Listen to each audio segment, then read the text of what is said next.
नमस्कार दोस्तों, स्वागत है आपका जस्ट यूपीएससी में। जैसा कि आप सबको पता है कि हम लोग इन्वायरमेंट की सीरीज कंप्लीट कर रहे हैं। इन्वायरमेंट में हमने इसके पहले गिद्धों के ऊपर बहुत सारी चर्चाएं की, गिद्ध के संरक्षण के ऊपर बात की और उनकी मृत्यु कैसे हो रही है उसके विषय में हमने बहुत अच्छे से जाना। अभी यहाँ पर हम लोग फिर से ये जानने वाले हैं कि एक सींग गैंडा वाला, फिर से इसलिए बोल रहा हूँ कि इसके पहले हमने एक सींग गैंडे के ऊपर बाकायदे पढ़ा हुआ था कि कहाँ पाए जाते हैं और काजीरंगा क्यों फेमस है, आसाम में ही क्यों पाए जा रहे हैं। इन सारी चीज़ों पे हमने बहुत अच्छे से डिस्कस किया हुआ था। आइए अभी देख लेते हैं एक सींग वाला गैंडा इंडियन राइनो विजन 2020 क्या कहता है। तो सबसे पहले देख लीजिए कि इसे वर्ष 2005 में शुरू किया गया। कब शुरू किया गया? 2005 में। तो ये डेट इंपॉर्टेंट है, 2005 में शुरू किया गया था, ये याद रखना है। उसके बाद ये कह रहा है कि 2005 में शुरू किया गया और यह वर्ष 2020 तक राज्य असम में, मतलब भारतीय राज्य असम में, जैसा कि मैंने पहले ही बताया था कि असम में काजीरंगा है तो वहाँ पर सबसे ज़्यादा इनकी संख्या पाई जाती है। तो असम में 7 संरक्षित क्षेत्रों में फैले कम से कम 3000 ग्रेटन वन हॉर्न राइनो की जंगली आबादी को प्राप्त करने का एक महत्वाकांक्षी प्रयास है ये। फिर से सुन लीजिए कि 2005 में स्टार्ट किया गया पहली चीज, उसके बाद यह 2020 तक भारतीय राज्य असम में 7 संरक्षित क्षेत्र में फैला हुआ है और वहां पर कम से कम 3000 ग्रेटर वन हॉर्न राइनो की जंगली आबादी को प्राप्त करने का एक महत्वाकांक्षी कार्यक्रम है। मतलब कि प्रोटेक्शन भी उसी में हो जाएगी, ठीक है, उसी में प्रोटेक्शन भी हो जाएगी, उसी में जो है आपका, उसी में उनकी आबादी को बढ़ा भी दिया जाएगा, ठीक है। आगे क्या कह रहे हैं कि भारतीय गैंडा विजन 2020 को पर्यावरण और वन विभाग द्वारा लागू किया गया है। भारतीय पर्यावरण वन और भारतीय गैंडा विजन 2020 को पर्यावरण और वन विभाग द्वारा लागू किया गया है, ये भी इंपॉर्टेंट है। उसके बाद इस कार्यक्रम को WWF India world wild for fund या इंडिया, जिसको बोल सकते हैं कि विश्व स्तर पर जो काम करती हैं आपकी, ठीक है, द्वारा समर्थन भी दिया गया है। अंतर्राष्ट्रीय गैंडा फाउंडेशन की बात करें अगर, अंतर्राष्ट्रीय गैंडा फाउंडेशन, इसके विषय में थोड़ा सा नेट पर जाकर के सर्च कर लीजिएगा आप लोग, ठीक है। दुनिया भर में प्राणी संस्थानों के गैंडा अभियानों को बचाने के लिए प्रतिबद्ध है। प्राणी संस्थानों के गैंडा के अभियान को बचाने के लिए ही ये चलाया जा रहा है। इसका कार्यक्रम का उद्देश्य अगर हम बात करें तो असम में कुल गैंडों की संख्या को वर्ष 2020 तक 2000 से बढ़ा करके कितना कर देना है? 3000 कर देना है और यह सुनिश्चित करना है कि गैंडों को कम से कम 7 संरक्षित क्षेत्रों में वितरित किया जाए। उनका ये भी प्लान है कि जो गैंडों की प्रजातियां हैं वो कम से कम 7 क्षेत्रों में तो संरक्षित रहे ही रहे। उसके बाद ये है कि 2000 से बढ़ाकर 3000 की संख्या को करना है और ये स्टार्ट कब हुआ? 2005 में स्टार्ट हुआ, 2020 तक का लक्ष्य रखा गया। और इसमें अगर हम बात करें तो इसको समर्थन किस किसने दिया है? तो अंतर्राष्ट्रीय गैंडा फाउंडेशन ने, उसके बाद इसमें WWF इंडिया ने, ठीक है, इन लोगों ने समर्थन भी दिया है। आगे क्या कह रहे हैं? संरक्षित क्षेत्र एक सींग वाले गैंडों की आबादी की दीर्घकालिक व्यवहार्यता प्रदान करते हैं। स्थानांतरण या ट्रांसलोकेशन IRV या B फॉर बॉल ये भी हो सकता है, ठीक है, 2020 कार्यक्रम का प्रमुख घटक है। ट्रांसलोकेशन मतलब एक जगह से दूसरी जगह, मान लीजिए सपोज यहाँ पर गेंडों की बहुत अच्छी प्रजाति पाई जाती है, ठीक है, यहाँ पर है, ऐसे ऐसे टहल रहे हैं, ठीक, तो इनको लोकेट करके यहाँ पर दूसरी जगह पे ले आ करके रख देना है, ठीक, ये ट्रांसलोकेशन। अब ये इसको मान लीजिए एक ये क्या है, ये बैरियर टाइप का है, यहाँ से ट्रांसफर करके यहाँ ले जाना है, उसी को ट्रांसलोकेशन कह सकते हो आप, ठीक। आगे काजीरंगा राष्ट्रीय उद्यान पोबितोरा, ध्यान सुनिएगा, काजीरंगा राष्ट्रीय उद्यान और पोबितोरा वन्यजीव अभ्यारण्य, ये न्यूज में 2017-18 में भी था, उस पर भी क्वेश्चन आया था यूपीएससी के थ्रू। तो अभी भी आने के चांसेस 100% रहते हैं हमेशा यहाँ से, क्योंकि बात यह है कि हमेशा कुछ ना कुछ न्यूज़ बनती ही रहती है यहाँ से। और ये अगर हम देखें जैव विविधता की दृष्टि से और भारत में गैंडे की प्रजातियों की दृष्टि से भी बहुत ज़्यादा इंपॉर्टेंट है, तो कहीं ना कहीं आपको मिल ही जाएगा ये, ठीक है। तो काजीरंगा राष्ट्रीय उद्यान और पोबितोरा वन्यजीव अभ्यारण्य से ट्रांसलोकेशन के माध्यम से पहचाने गए संभावित गैंडा आवास क्षेत्र अर्थात मानस राष्ट्रीय उद्यान, डिब्रू सैखोवा वन्यजीव अभ्यारण्य और लाओखोवा वन्यजीव अभ्यारण्य तथा बूरा चापोरी वन्यजीव अभ्यारण्य में गैंडों की व्यवहारिक आबादी को बढ़ाने का लक्ष्य निर्धारित किया गया है। फिर से सुन लीजिए कि यह कह रहे हैं कि काजीरंगा राष्ट्रीय उद्यान और पोबितोरा वन्यजीव अभ्यारण्य से ट्रांसलोकेशन के माध्यम से पहचाने गए जो संभावित क्षेत्र हैं, उन क्षेत्रों में जो क्षेत्रों का नाम आता है वो है मानस राष्ट्रीय उद्यान, उसके बाद है डिब्रू सैखोवा, उसके बाद है लाओ खोवा, उसके बाद फिर है बूरा चापोरी, उसके बाद फिर शायद इसमें है नहीं, तो 1 2 3 4 नाम आपके सामने हैं जो काजीरंगा और पोबितोरा वन्यजीव अभ्यारण्य से यहाँ से गेंडों को ट्रांसफर इन जगह पे किया जाएगा। कहाँ कहाँ? मानस, डिब्रू सैखोवा, लाओ खोवा, बूरा चापोरी, ये कुछ जगह के नाम हैं आपके, ठीक है। आगे देख लेते हैं लेटेस्ट करंट अफेयर के अकॉर्डिंग एक सींग वाला गेंडे के ऊपर नई दिल्ली घोषणा क्या है? ये बहुत इंपॉर्टेंट है, नई दिल्ली घोषणा। और ये नई दिल्ली घोषणा आपको बता दें, नई दिल्ली घोषणा 1927-28 हिस्ट्री से भी रिलेटेड है, ठीक है। दिल्ली डिक्लेरेशन 28 से इंपॉर्टेंट है, तो 27-28 इसलिए लिख दिया है कि सेशन के फॉर्मेट में लिखा है। घोषणा को हाल ही में गैंडों की उपस्थिति वाले एशियाई देशों की दूसरी बैठक में अपनाया गया। एशियाई देशों में लगभग 52 से इतने ही हैं, 52 शायद 54 ऐसे समथिंग में है, 54 शायद अफ्रीका में देश हैं, 52 देश होंगे तो सब में तो होंगे नहीं गेंडे, तो 15-20 कंट्रीज जो भी हों इसमें, ठीक है। अब इसमें कौन कौन है ये देख लीजिए। इसमें भारत, नेपाल, भूटान के बीच एक सींग वाले गेंडे की सुरक्षा संरक्षण के लिए सीमा पार सहयोग को रेखांकित किया गया है। अब आप देख लीजिए इसमें कौन कौन सा है। द रेंज ऑफ राइनोज में कौन कौन से हैं? 2 rhinos species, black rhinos and white rhinos live only in Africa. बहुत इंपॉर्टेंट है, यहीं से क्वेश्चन आया था यूपीएससी में 2021 में। ध्यान सुनिएगा, 2 राइनोज स्पीसीज, ब्लैक राइनोज मतलब काले राइनो और व्हाइट राइनो सफेद दिखने वाले राइनोज ओनली कहां मिलते हैं? अफ्रीका में मिलते हैं।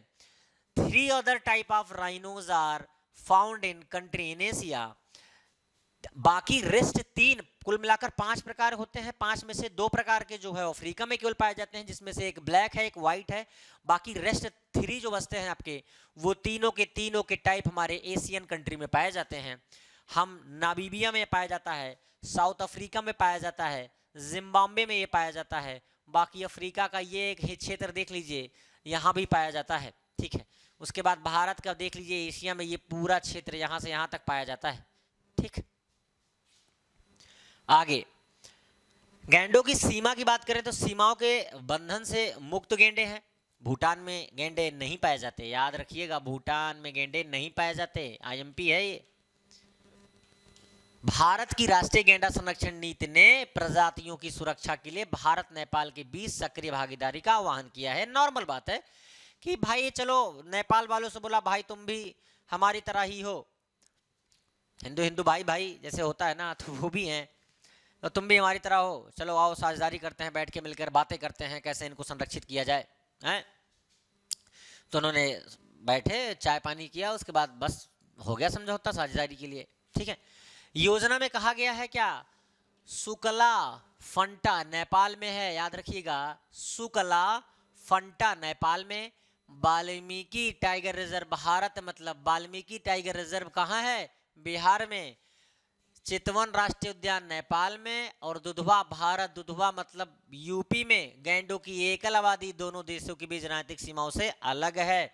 फिर से सुन लीजिए कि शुक्ला फंटा नेपाल में, वाल्मीकि टाइगर रिजर्व भारत बिहार में, और चितवन राष्ट्रीय उद्यान नेपाल में, तो दुधवा राष्ट्रीय पार्क यूपी में है।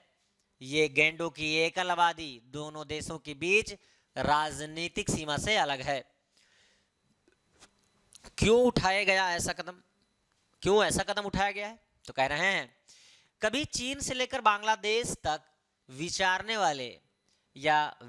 वाले जवान या सुमेत्रन गैंडे अब विलुप्त होने की स्थिति में हैं। ठीक है, इंडोनेशिया, मलेशिया अन्य एशियाई देश हैं जहां गैंडों का अंतिम निवास बचा हुआ है। एक सींग वाले भारतीय गैंडों की वर्तमान वैश्विक आबादी की बात करें तो 3,584 है। 3,584 है। भारत में असम के काजीरंगा राष्ट्रीय उद्यान में या केवल काजीरंगा में ही 2,938 गेंडे हैं, जबकि नेपाल में 646 हैं, 646 हैं। ठीक है, सुमात्रन गेंडे की सभी प्रजातियों में सबसे छोटा और 2 सींग वाले एकमात्र एशियाई गेंडा है जो मलेशिया के जंगलों में विलुप्त हो गया है। फिर से सुन लीजिए, विलुप्त होने का मतलब खत्म एकदम पूरी तरह से नहीं हो गया, कहीं संरक्षित किया गया होगा जंगलों में, उनको संरक्षण की व्यवस्था दी गई होगी, ऐसा नहीं है। विलुप्त अब तो नॉर्मल देखने को नहीं मिलेगा, वो कहने का मतलब है। सुमात्रन गेंडे की सभी प्रजातियों में सबसे छोटा और 2 सींग वाला एकमात्र एशियाई गेंडा है। इसी के ऊपर यूपीएससी ने क्वेश्चन पूछा था, जो मलेशिया के जंगलों में विलुप्त हो गया है। विलुप्त मतलब कि मिल नहीं रहा है। तो ही भारत में असम के काजीरंगा राष्ट्रीय उद्यान में 2,938 गेंडे, जबकि नेपाल में 646 हैं। एक सींग वाले गेंडे की भारत में वर्तमान स्थिति कितनी है? 3,584 है। बता दिए हैं बाकी सारी चीजें। आगे देखते हैं एशियाई गेंडे के विषय में। एशियाई गेंडों की 3 प्रजातियां हैं, जिनमें से सभी विलुप्त होने के कगार पे हैं। सभी विलुप्त होने के कगार पे हैं, विलुप्त नहीं हुई हैं। कुल 5 प्रकार की प्रजातियां पाई जाती हैं। 5 प्रकार की प्रजातियों में 3 प्रकार की प्रजातियां एशिया में, 2 प्रकार की प्रजातियां आपकी अफ्रीका में पाई जाती हैं। 2 प्रकार की अफ्रीका की प्रजातियों में सबसे पहली प्रजाति आपकी आ जाती है ब्लैक और दूसरी आ जाती है व्हाइट, जो कि वल्ली अफ्रीका में पाई जाती है, एशिया में नहीं पाई जाती। एशिया में 2 सींग वाले एशियाई गेंडे पाए जाते हैं। यह वर्षों से चले आ रहे सफल संरक्षण प्रयासों का परिणाम है कि गेंडों की संख्या में सुधार हुआ है, लेकिन सुमात्रा जावन गेंडों अभी भी खतरे की घंटी बज रही है। उनके ऊपर अभी भी खतरे की घंटी कंटिन्यू बज रही है, मतलब वो स्थिति उनके लिए खतरनाक बनी हुई है वहां पर भी। एशिया के शेष गेंडों के जीवित रहने के लिए उनके सींगों के लिए अवैध शिकार, आवास को हानि होने वाली क्षति से 2 बड़े खतरे हैं। भाई उनके अवैध शिकार हो रहे हैं कंटिन्यू। अब शिकार अवैध होगा तो किसी को भी, चाहे मानव हो चाहे फिर वो पशु हो, किसी का भी शिकार अगर होगा कंटिन्यू तो आबादी बचेगी क्या? माइनॉरिटी मेजोरिटी क्यों की जाती है? जब भारत और पाकिस्तान दो जो है देश बने थे, तो पाकिस्तान में जो हिंदुओं की संख्या थी वो 16 पॉइंट समथिंग में करके थी, और अभी 1.2 समथिंग में या 2.1 बची हुई है। ठीक है, एग्जैक्टली तो नहीं बता सकता मैं, लेकिन मैं जहां तक जानता हूं इसी के इर्द गिर्द रही है, अप्रोक्स मान के चलिए आप। ठीक है, तो अब 2.1 समथिंग में आबादी बची है। अगर मान लीजिए 10 लोग हैं तो 10 लोग में कोई 2 लोग ही बचे हैं हिंदू। लेकिन भारत में अगर हम बात करें तो अगर 140 करोड़ की जनसंख्या है तो 140 करोड़ में 30 मुस्लिम जनसंख्या है। जब भारत आज़ाद हुआ था तब इनकी जनसंख्या लगभग 15 करोड़ थी। इनकी जनसंख्या 15 करोड़ अप्रॉक्स बता रहा हूँ, नहीं तो एग्जैक्टली लेके बैठ जाओ, 10 से 15 करोड़ बीच में रही होगी। लेकिन अभी जब से देश आज़ाद हुआ तो 15 करोड़ करीब करीब बढ़ गए हैं ये, लेकिन यहाँ पर कम हो गई। मतलब भारत में सुरक्षा दी गई है, माइनॉरिटी में रखा गया है, बहुत सारी सुविधाएं दी जा रही हैं, लेकिन वहां पे इस प्रकार की चीजें नहीं है। उनका शिकार हुआ कंटिन्यू, और उनकी संख्या कंटिन्यू घटती गई। तो कहने का मतलब है, यहां से लिंक कर रहा हूं मैं सिर्फ इन चीजों को, कि जब कंटिन्यू शिकार होगा तो संख्या घट जाएगी, एक समय आएगा कि विलुप्त हो जाएंगे। तो 10 में 2 लोग बचे हैं, एक पर्टिकुलर टाइम बाद ये भी विलुप्ति हो जाएंगे या तो फिर छोड़ के भाग जाएंगे। ठीक है, आगे क्या है कि गैंडे लाखों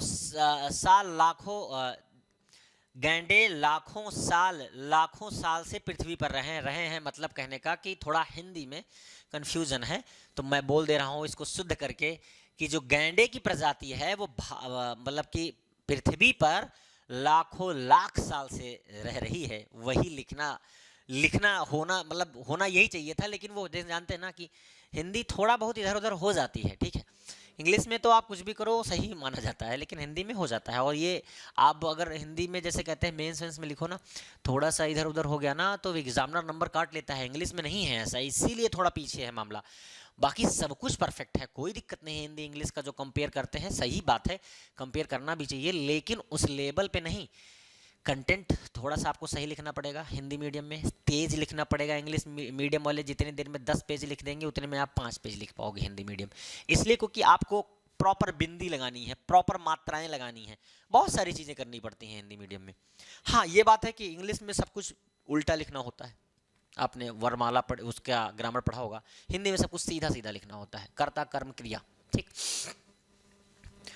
तो वही है, तो आगे देखते हैं। और इतने वर्षों में उनके निवास स्थान की संरचना और उनके पारिस्थितिकी तंत्र के स्वास्थ्य पर एक बड़ा प्रभाव पड़ा है। लाखों लाख साल से जीवित है पृथ्वी पर। अब उदाहरण के लिए अगर बात करें तो एक सींग वाले गेंडे नदियों के पास घने कटे हुए घास के मैदानों को बनाए रखने में मदद करते हैं। छोटे शाकाहारी जीवों के लिए चारे का बेहतर प्रबंधन करते हैं। तो कहने का मतलब है कि जो एक सींग वाले गेंडा है वो घासों को बचाने में, छोटे जीवों के लिए चारे का बेहतर जो है प्रबंधन करने का मतलब काम अगर कह सकते हैं तो वो कर रहा है, क्योंकि जब घास बचेंगी तो जो छोटे जीव हैं वो आप वहाँ पर जा करके अपना सर्वाइव कर सकते हैं। आगे क्या है, अब गेंडों की सीमा, एशियाई गेंडे क्या हैं इसकी संरचना अगर हम देख ले तो इसके अलावा एशियाई गेंडे अपने मल के माध्यम से उनके द्वारा खाए गए फलों और पौधों के बीज को भी छितराते रहते हैं। अपने मल के माध्यम से वो लोग खाए गए फल फ्रूट या बीज को भी, यहाँ से गए तो दूसरी जगह चले गए तो वहाँ छितरा देंगे, तो वहाँ जब बिखेर देंगे तो वहाँ पर उसी प्रकार की विविधता पाई जाएगी और उपज हो जाएगी। तो बहुत सारे फायदे हैं उनसे, इसीलिए तो इतने बड़े स्तर पर गवर्नमेंट जो है वो इनके संरक्षण के लिए कदम उठा रही है और काम कर रही है। कई अन्य जानवर लोग गेंडों के स्वस्थ निवास पर निर्भर करते हैं, इसीलिए गेंडों और उनके निवास स्थान की रक्षा करने के लिए वन जीव और लोगों की मदद जरूरी है। फिर सुन लीजिए, कई अन्य जानवर लोग गेंडों के स्वस्थ निवास पर निर्भर करते हैं, इसीलिए गेंडों और उनके निवास स्थान की रक्षा करने से अन्य वन जीवों और लोगों की भी रक्षा होगी। आगे कह रहे हैं, एशियाई गेंडों की त्वचा में अधिक सिलावटें उन्हें अफ्रीका में अपने समकक्षों की तुलना में अधिक बख्तरबंद रूप से देती हैं। मतलब कहने का कि जो अफ्रीका में पाए जाते हैं गेंडे हैं उनसे बेहतर कंडीशन में आपके यहाँ एशिया में पाए जाने वाले गेंडे हैं। एक सींग वाले गेंडों और जावन गेंडों में एक सींग होता है, जबकि सुमात्रन गेंडों में 2 सींग होते हैं। ध्यान से सुनिएगा, एक सींग वाले गेंडों और जावन गेंडों में एक सींग होता है, जबकि सुमात्रन में 2 सींग होते हैं। ये कंफ्यूज मत होइएगा यहाँ पे। अपनी विषम संरचना के बावजूद एशियाई गेंडे उत्कृष्ट तैराक होते हैं, तैरने में बहुत आसान होते हैं, ये बहुत एक्सपर्ट होते हैं, नदियों को तैर कर पार कर जाते हैं, ठीक है। और शाकाहारी होते हैं, ये भी याद रखिएगा। लंबी घासों, झाड़ियों और पत्तियों और कुछ फलों पर चरते हैं। लंबी घास जहाँ पाई जाती है वहीं पर इनका निवास स्थान हो सकता है। अतिरिक्त जानकारी अगर की विषय में अगर हम बात करें तो एक सींग वाले गेंडे या भारतीय गेंडे भारतीय उपमहाद्वीप के मूल निवासी हैं। उपमहाद्वीप के ऊपर यूपीएससी में डायरेक्ट क्वेश्चन आया हुआ है, आप लोग को देखना चाहिए, ठीक। इसे IUCN की रेड लिस्ट में खतरे की चपेट में के रूप में सूचीबद्ध किया गया है, क्योंकि इनकी आबादी खंडित है और 20,000 किलोमीटर में मतलब 7,007 वर्ग मीटर से भी कम क्षेत्रफल तक इसका जो क्षेत्र है वो सीमित रह गया है। आगे कह रहे हैं कि यह दक्षिणी नेपाल, उत्तरी उत्तर प्रदेश, उत्तरी बिहार, वाल्मीकि, याद रखिए वाल्मीकि टाइगर रिजर्व उसी की बात है, उत्तरी पश्चिम बंगाल, असम के ब्रह्मपुत्र घाटी में तराई घास के मैदानों में पाया जाता है, ठीक है। 2008 तक 2575 परिपक्व गेंडों के जंगलों में रहने का अनुमान लगाया गया था। परिपक्व मतलब बड़े गेंडों की बात कर रहे हैं, ठीक है। काजीरंगा में 10 से कम गेंडे थे जब इसे 1905 में जानवर के लिए संरक्षित घोषित किया गया था। मतलब कहने का मतलब ये है कि गेंडों के विषय में जितनी अतिरिक्त इन्फॉर्मेशन है उसमें ये कह रहे हैं कि पहली बात तो भारत के ये जो एक सींग वाले गेंडे हैं ये भारत के उपमहाद्वीप के मूल निवासी हैं। दूसरा कह रहे हैं कि IUCN रेड लिस्ट के खतरे की चपेट में इनको रखा गया है और इनका जो क्षेत्रफल है वो 20,000 किलोमीटर से कम में सिमट कर रह गया है। ठीक है, उसके बाद ये कह रहे हैं कि भारत में अगर हम बात करें तो दक्षिणी नेपाल, उत्तरी उत्तर प्रदेश, उत्तरी बिहार, बस उसके बाद कह रहे हैं उत्तरी पश्चिमी बंगाल, असम की ब्रह्मपुत्र घाटी में ये पाए जाते हैं। लंबी घास और क्या कहते हैं बड़े बड़े पत्ते, इनका कुछ चराने के लिए फ़ायदेमंद होता है। और उसके बाद 2008 तक 2575 परिपक्व गैंडों के जंगलों में रहने का अनुमान लगाया गया था। उसके बाद काजीरंगा में 10 से कम गैंडे थे, जबकि इसे 1905 में जानवरों के लिए संरक्षित घोषित किया गया था। या ये भी कह सकते हैं जब 1905 में इसको जानवरों के लिए संरक्षित घोषित किया गया था तब इसमें केवल 10 गैंडे थे। ठीक है, आगे क्या कह रहे हैं, परियोजना हिमतेंदुआ। हिमतेंदुआ भी बहुत इंपॉर्टेंट है, स्नो लिपोर्ड जिसे बोलते हैं, या रहस्यमय शीर्ष शिकारी है। हिमतेंदुआ विश्व स्तर पर लुप्तप्राय प्रजाति है। हिमालय और मध्य एशिया पहाड़ों में केवल 7,500 हिमतेंदुआ जीवित रहने का अनुमान है, जहां वे अत्यंत मानवीय दबावों का सामना कर रहे हैं। मैं एक बार अच्छे से पढ़ के फिर से आपको इसको समराइज कर दूंगा ताकि आपको समझने में दिक्कत ना आए। भारत शायद अपने वैश्विक सीमा के 5% से भी कम क्षेत्र में वैश्विक आबादी के 10% का घर है।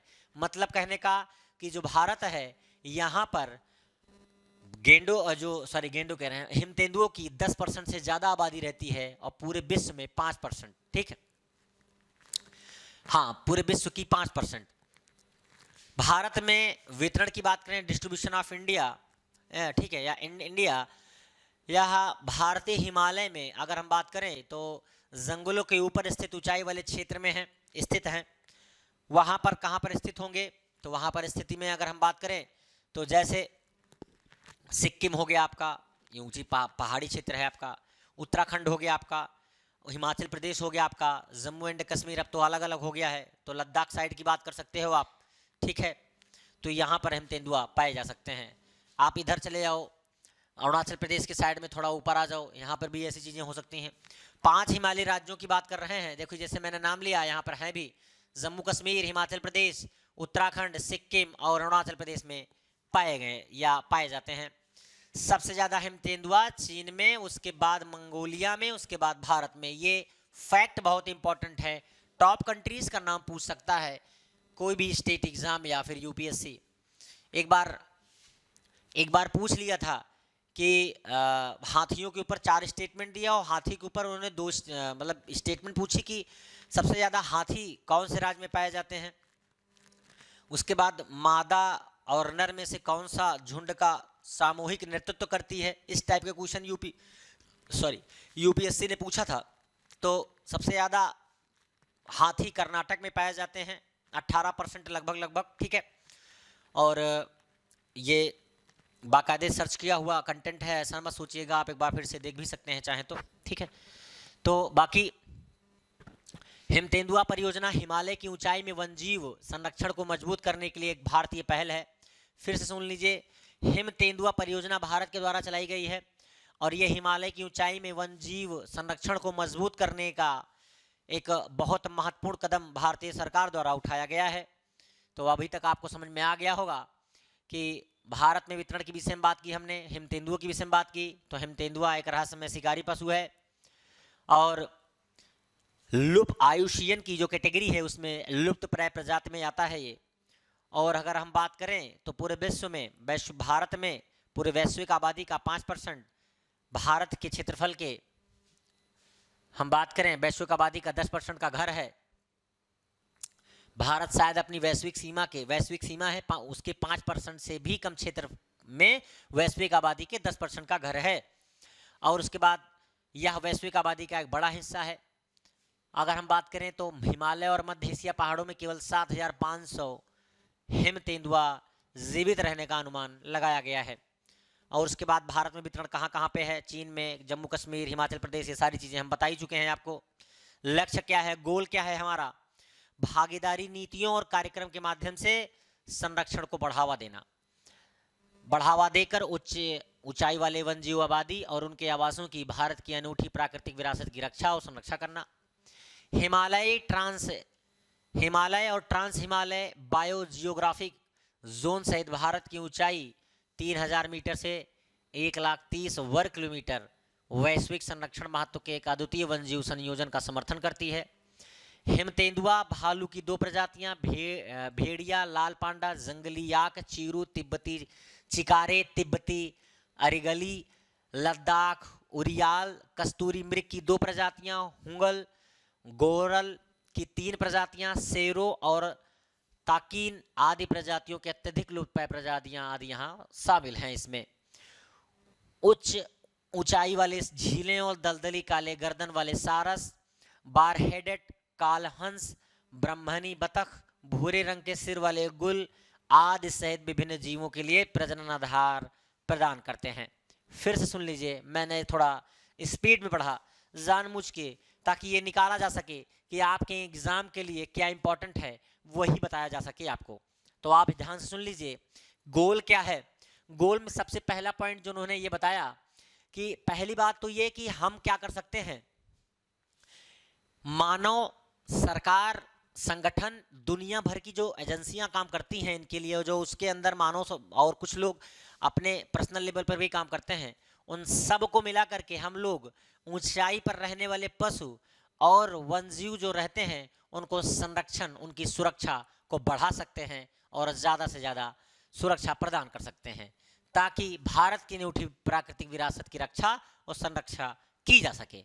दूसरा पॉइंट बोल रहे हैं, हिमालय और ट्रांस हिमालय बायोजियोग्राफिक जोन सहित भारत की ऊंचाई 3000 मीटर से 130,000 वर्ग किलोमीटर वैश्विक संरक्षण के महत्व से अद्वितीय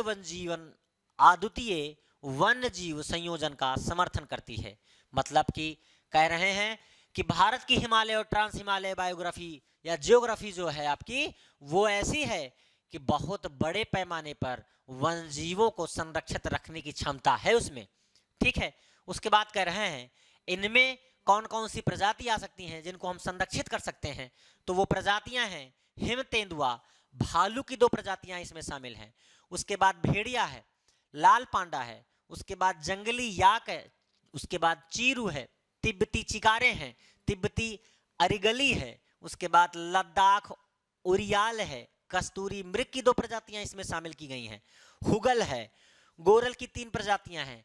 बहुत सारी ऐसी प्रजातियां हैं, लेकिन आपको नाम याद रखने की इनकी बिल्कुल कतई आवश्यकता नहीं है, कोई फायदा नहीं है।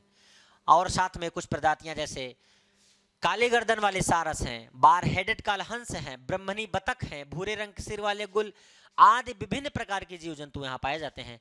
और उनको संरक्षण के लिए मानव के साथ साथ विभिन्न प्रकार के एनजीओ और सरकार की जिम्मेदारी बनती है कि उनको सुरक्षा प्रदान करें। हमने जैसा कि बताया था परियोजना हिम तेंदुआ संरक्षण, ठीक है, उसके बाद फिर हिम तेंदुआ प्रोजेक्ट स्लो लेपर्ड या स्नो लेपर्ड सो आगे ये सारे जितने भी चीज़ें हैं हम लोग इसमें आगे नेक्स्ट लेक्चर में डिस्कस करेंगे। तो इस लेक्चर में सिर्फ इतना ही था। जितना ज़्यादा शिद्दत से, जितना ज़्यादा हो सकता है डिटेल में एक एक पॉइंट को जहाँ से क्वेश्चन निकल सकते हैं या जितना समझ में आता है कि हाँ यहाँ से क्वेश्चन बनने के चांसेस हैं, वो सब बताने का प्रयास किया जा रहा है।